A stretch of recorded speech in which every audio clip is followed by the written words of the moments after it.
Now the first part of it, you just consider it all one big block, right? To find out the reactions at A and G. Okay? And then GY we know is the 0. But when you look at the section part of it, all you have to do is draw what's going on to the right of those cut lines, if you will.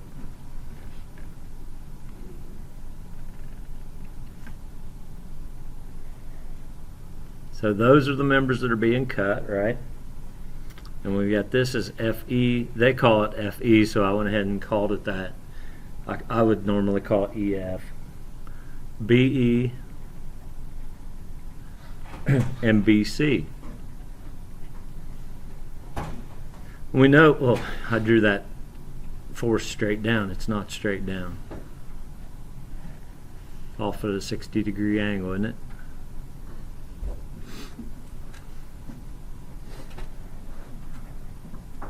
It is 1,500 pounds. And this is 60 degrees.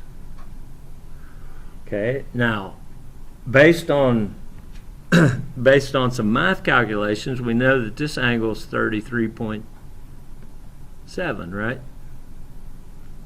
How do we know that?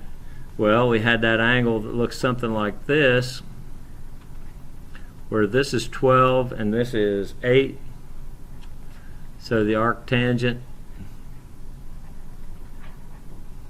of 60, or excuse me, not the, I'm so used to throwing that out there.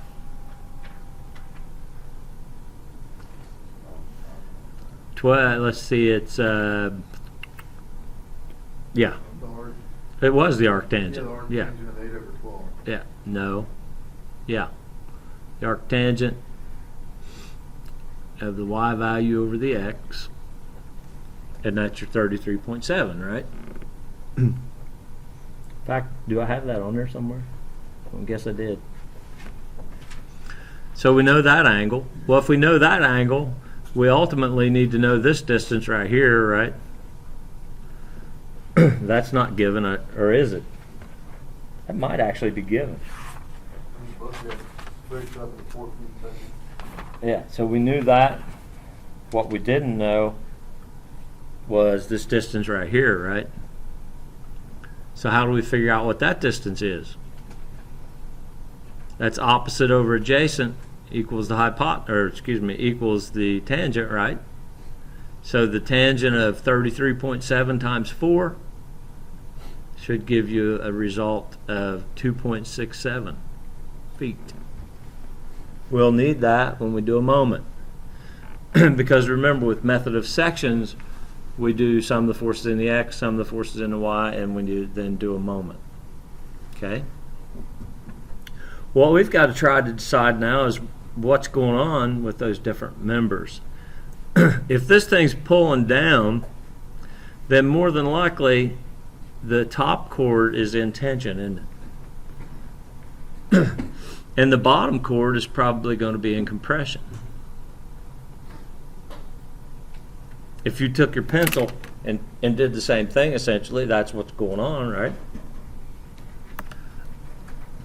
BE is the only one that's at question, and honestly, the solution says BE is a zero force member, but based on our calculations, based on what I did with all the round off, there's actually a value comes out. But they say it's a zero force member, which means you essentially you could take it out of the whole system. But that's you'll see if we round off, it's gonna give you some value there. So that's everything we've got. Oh, let's see, we still have to come up with some angles here, don't we? Because of the other members, that even though it has some value, the other members. No, it doesn't have any value. If it comes out, if it's 0, yeah, then it means you could take that out, and it wouldn't, based on the way the forces are all acting on it.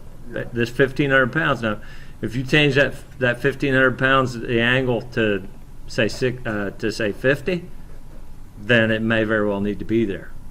That's why when you go across the bridge, you know, it's always changing, isn't it? So a lot of those members at some point in time, they're not carrying anything.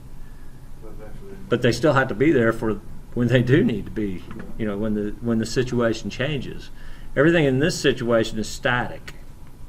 Eventually it would be moving. So we still need those other angles.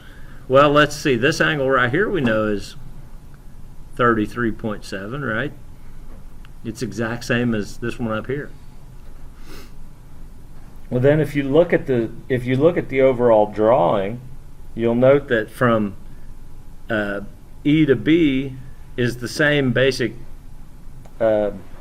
triangle as E to D, isn't it? Which means that this angle right here is 33.7 as well. And we'd have to have that. Excuse me. So that's the setup. Whoops, wrong way. So now what? We do our sum of the forces in the X.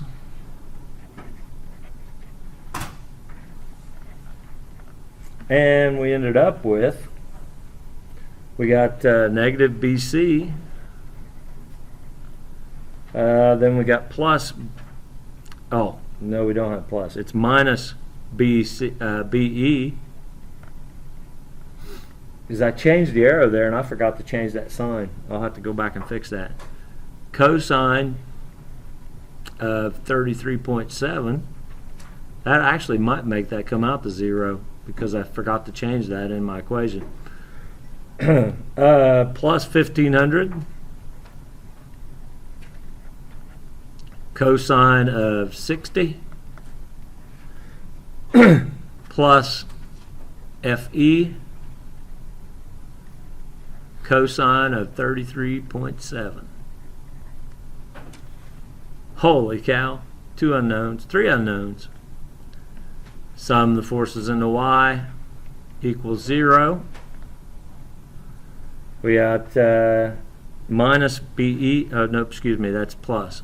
BE sine of 33.7 plus FE sine of 33.7 minus 1500 sine of 60. 2 unknowns. So we can do a moment.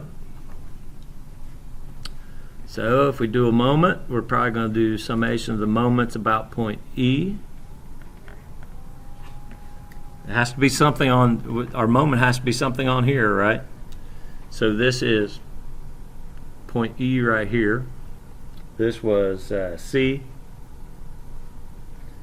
And I don't know what that other one was, D out here.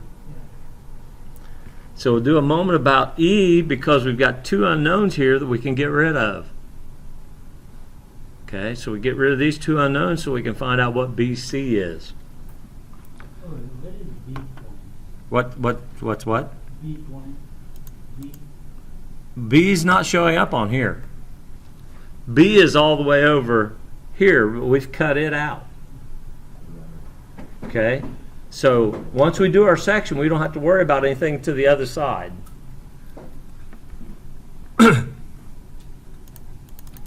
So we do our moment. Okay, so on that moment equation, let's see, we got BC is trying to make that thing go counterclockwise, which is positive. And it is 2.67 feet away from point E, right? That's that vertical leg going up. Then we've got minus 1,500 pounds times the cosine of 60. That's the horizontal component, right? So that's probably going to be 2.67 as well, isn't it? Feet. Then we've got minus the 1,500 pounds times the sine of 60. That's the vertical component. And it's 4 feet away from E, isn't it? So we can solve for BC now. BC stays where it's at. Everything else goes to the other side. Fortunately, they all become positive. 1500 cosine of 60 times 2.67 plus 1500 sine of 60 times 4. All of that divided by 2.67, right? And hopefully you come up with something around 2900, or excuse me, 2600.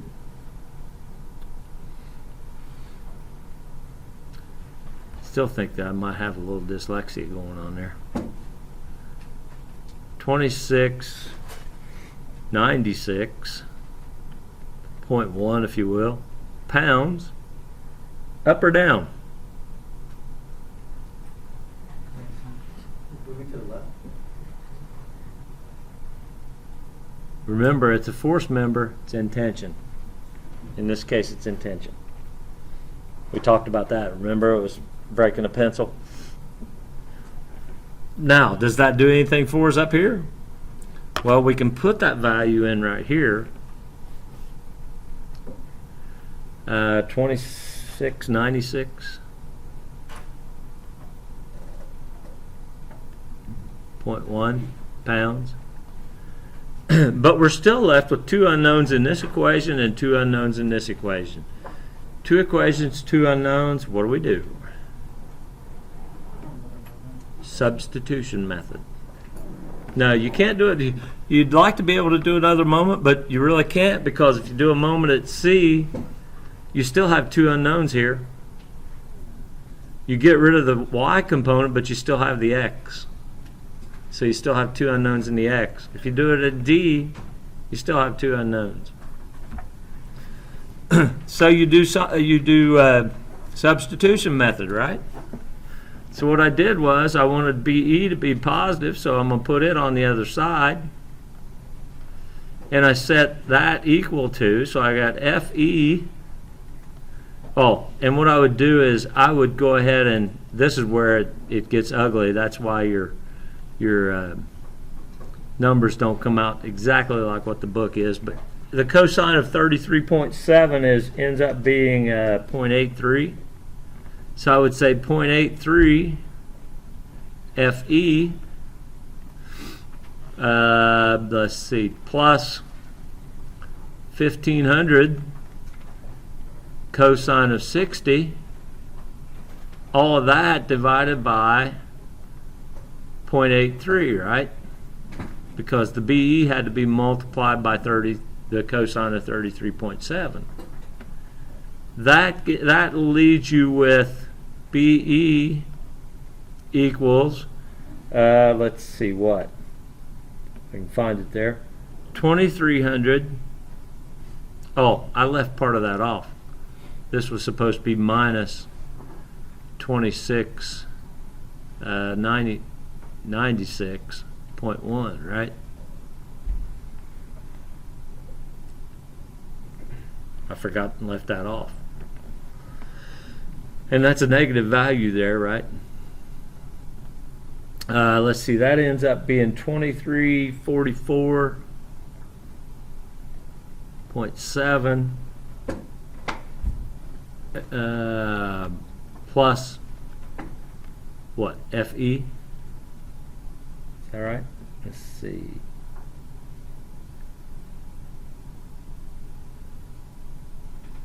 I can find it there. Yeah. Yeah. Except, no, let's see. This is, something happened there to my numbers. On Well, the top of it still, like in your. Yeah, I think I'm going to have to check that again, because my original solution, I had BE in compression, and for some reason I went back and changed it. It came out a negative value.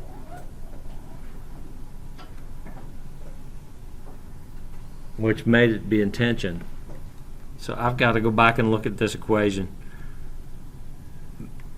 because I've got, yeah, let me go back and look at that. But that's how you solve it, Anthony, as far as that goes. So I'll go back and reevaluate this equation, and I'll repost this particular problem. Okay. They give some homework. Do what? Oh, for homework, let's see. On page 107, I would suggest that you probably would want to do number, trying to get these so I can write them, make sure I get the right ones.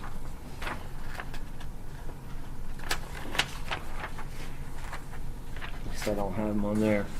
Do number, well, 15 would be an easy one for you. Hopefully, preferably. That was 15. Let's see. Then try 18.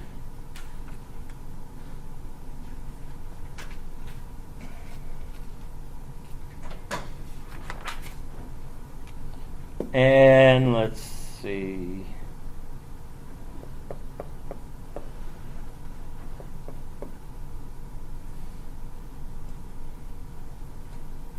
I guess 19. If you could do any of those three problems, you should be good to go. Okay, now note too, there are supplemental problems after that you could practice on.